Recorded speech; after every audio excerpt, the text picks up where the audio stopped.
안녕하세요. AMPM 마케터 윤서영입니다. 본 영상은 AMPM 마케터들이 어떻게 광고주들께 제안을 드리는지, 그리고 광고주들이 제안을 받으실 때 어떤 매체를 소개받으실 수 있는지에 대한 자료입니다.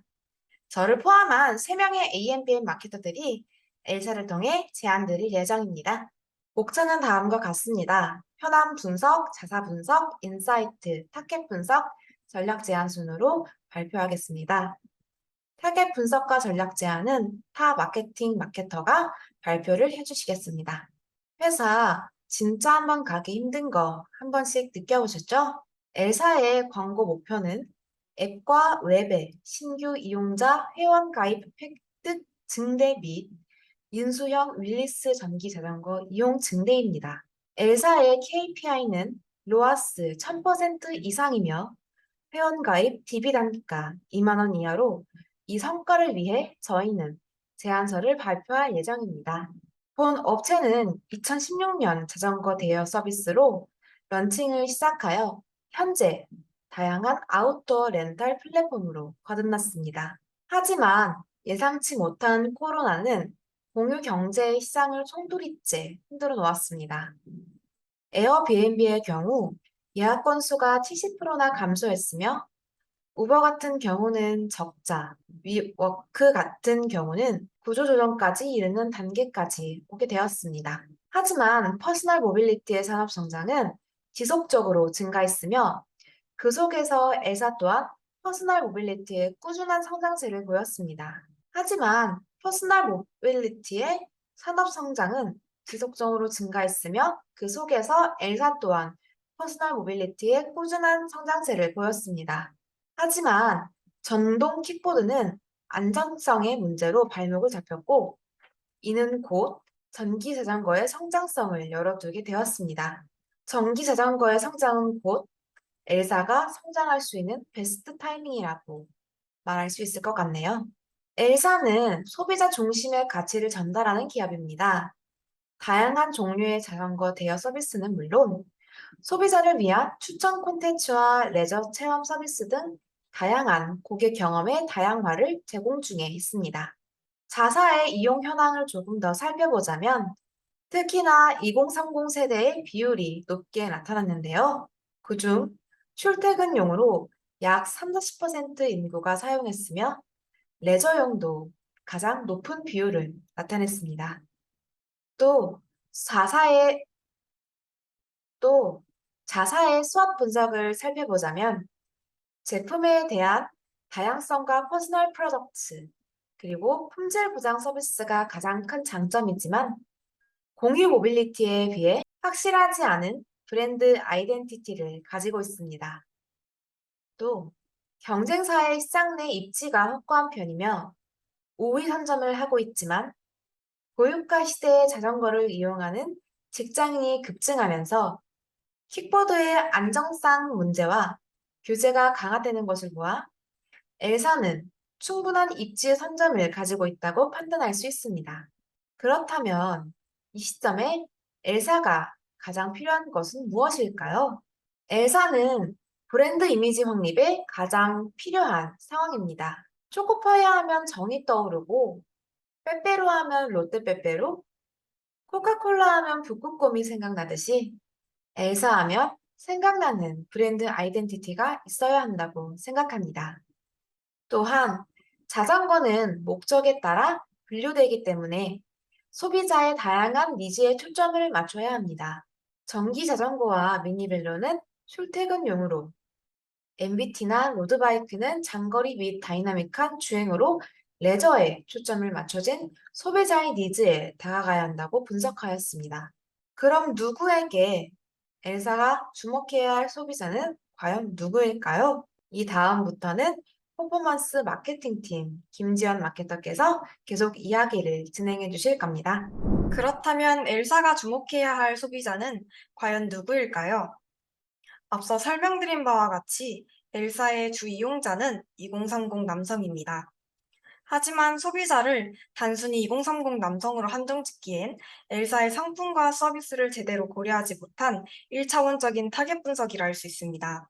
따라서 출퇴근용 자전거뿐만 아니라 레저용 자전거까지 다양한 서비스를 제공하는 엘사를 고려해 자전거로 출퇴근하는 2030 남성, 레저를 즐기는 2030 남성으로 타겟을 세분화하였습니다. 2030 남성은 출퇴근용으로 전기 자전거를 이용하는 특성이 있습니다. 이들은 밀리고 복잡한 대중교통에 대한 불만족, 그리고 건강을 위해 자전거로 출퇴근하며 최소 10km 이상의 중장거리를 감안해 비교적 운행이 편한 전기 자전거를 주로 이용합니다. 2030 남성은 여가 생활에 가장 많이 투자하는 세대이기도 합니다. 여가와 레저는 게임과 금융 다음으로 각광받는 분야이기 때문에 레저 분야에서 주목해야 할 소비 주체로 손꼽히기도 합니다. 그래서 저희는 어느 출퇴근, 레저 등 한 가지에 국한되기보다 어떠한 상황에서도 사용될 수 있는 올인원 플랫폼으로서 타겟에게 브랜딩되길 목표합니다. 이용자들의 모든 니즈를 아우를 수 있는 All Right, All El사. 매체 전략 보시기 전에 엘사의 광고 목표와 KPI를 먼저 말씀해 드리겠습니다. 보시는 바와 같이 엘사의 광고 목표는 앱, 웹, 신규 이용자 회원가입 획득 증대와 인수형 릴리스 전기자전거 이용자 증대이며 목표 KPI는 로아스 1000% 이상, 회원가입 DB 단가 2만 원 이하입니다. 매체 운영 전략에 대해 간단하게 설명드리겠습니다. 신규 회원의 회원가입 증대를 위해 브랜드 확산을 진행할 예정입니다. 또한 인지 이후 전환 가능성이 생긴 표적 고객을 확보하기 위한 전략과 리타게팅을 위한 퍼포먼스 증대 전략을 병행하고자 합니다. 네, 안녕하십니까. AMPM 글로벌 윤태규 마케터입니다. 다음은 네이버의 중요한 매체인 파워링크입니다.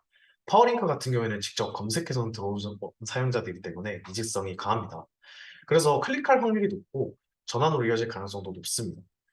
단순히 파워링크를 집행하겠다는 얘기만 하는 것은 아닙니다. 다른 소구점인 업체와 경쟁하는 키워드의 경우에는 키워드 순위를 조금 낮추면서 예산을 효율적으로 운영할 계획이고, 유사한 소구점을 가진 키워드와 경쟁할 때에는 L사의 키워드를 순위를 높여서 파워링크 광고를 집행할 예정입니다.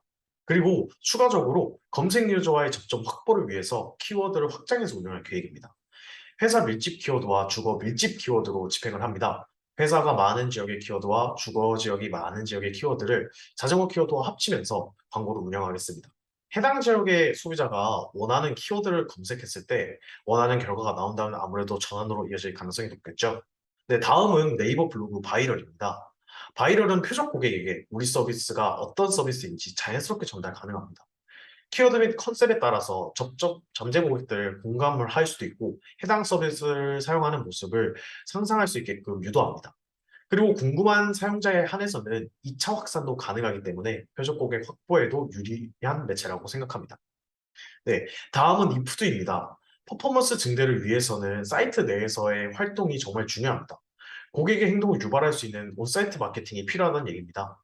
자료를 보신 바와 같이 회원가입을 유도할 수 있는 팝업 문구나 상품을 구경하고 있는 소비자에게 비슷한 상품을 보여주고 혹은 나가려고 하는 소비자에게 다른 상품을 보여주면서 구매 전환을 유도할 수 있게끔 하는 마케팅입니다. 퍼포먼스 증대에 아주 필요한 수단이라 생각해서 제안드립니다. 네, 다음은 구글 GDN입니다. 구글 GDN은 구글 태그를 통해서 우리 사이트에 들어온 고객 데이터를 수집하고 리타게팅을 통해서 그 사람들에게 다시 광고 소재를 보여줄 수도 있습니다. 그리고 다시 우리 서비스를 상기시킬 수도 있고 다시 우리 사이트로 들어와서 전환을 할 수 있게끔 유도할 수도 있습니다.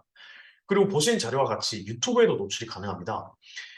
관심 있는 사람에게는 L사의 브랜딩을 할 수도 있고 그리고 다시 사이트로 들어와서 전환을 할 수 있기 때문에 퍼포먼스 증대에도 적합한 매체라고 생각합니다. 네, 다음은 인스타그램입니다. 인스타그램 매체 특성상 여행, 레저, 일상의 순간을 공유하는 매체입니다.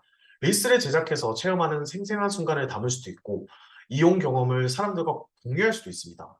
인스타그램을 통해서 신규 고객 유입뿐만 아니라 하이라이트 게시물에 후기를 올리고 상세 페이지로 이동할 수 있게끔 해서 그 고객을 전환으로 유도할 수 있게끔 할 수 있는 퍼포먼스 증대에도 효과적인 매체라고 생각합니다. 네, 다음은 대략적인 결과 성과 보고서를 작성하는 예시입니다. 저희는 매주, 매월 체크하여 탄력적인 예산 운영, 그리고 어떤 매체가 더 효율이 잘 나오는지, 광고 효율이 어떤 것이 더 좋은지를 항상 매일매일 체크하면서 매주 성과가 바뀌는 온라인 광고 특성을 잘 결과 보고서에 녹여낼 생각입니다. 그리고 주기적으로 체크하고 확인하면서 예산이 어디에서 새지 않는지, 어떤 곳에 예산을 더 투자해야 되는지도 항상 체크할 예정입니다. 이를 바탕으로 대략적인 예산 편성을 해보았습니다. 성수기와 비성수기로 나눠 보았는데, 특정한 예산은 광고 소재, 어떤 게 더 효율이 잘 나오는지, 어떤 매체가 더 효율이 잘 나오는지에 따라서 유동적으로 변경될 수 있다는 점 참고하셨으면 좋겠습니다. 좋은 매체들과 좋은 광고 상품을 사용한다고 하더라도 아무래도 효율이 안 나올 수 있기 때문에 그런 부분들을 체크해서 저희가 예산 편성을 할 예정입니다. 앞선 매체 전략은 다른 업종에서도 유동적으로 저희 마케터들이 집행 가능합니다. 그 업종의 상황에 맞춰서 세팅을 하고 저희가 가진 역량들을 통해서 항상 광고주님께 좋은 광고 효율을 낼 수 있게끔 노력하는 AMPM 마케터들입니다. 광고주님들께서 궁금하시거나 광고 집행에 필요하신 부분이 있으시다면 언제든지 영상 마지막에 있는 명함 번호로 연락을 주셨으면 좋겠습니다. 네, 이상으로 엘사 제안서 발표를 마치겠습니다. 감사합니다. AMPM 글로벌을 더 알고 싶나요? 저희 AMPM 글로벌은 훌륭한 마케터님들과 언제나 광고주님들을 기다리고 있습니다. 정확한 데이터 분석은 물론 1:1 맞춤 컨설팅을 통해 광고주님의 사업 성공을 도와드리겠습니다. 네이버에서 AMPM 글로벌을 검색 또는 마케팅 인사이드를 통해서 수많은 정보를 확인하실 수 있습니다. 아래 링크 혹은 전화번호로 연락 주시면 친절한 상담 도와드리겠습니다. 디지털 온라인 광고는 언제나 AMPM 글로벌과 함께!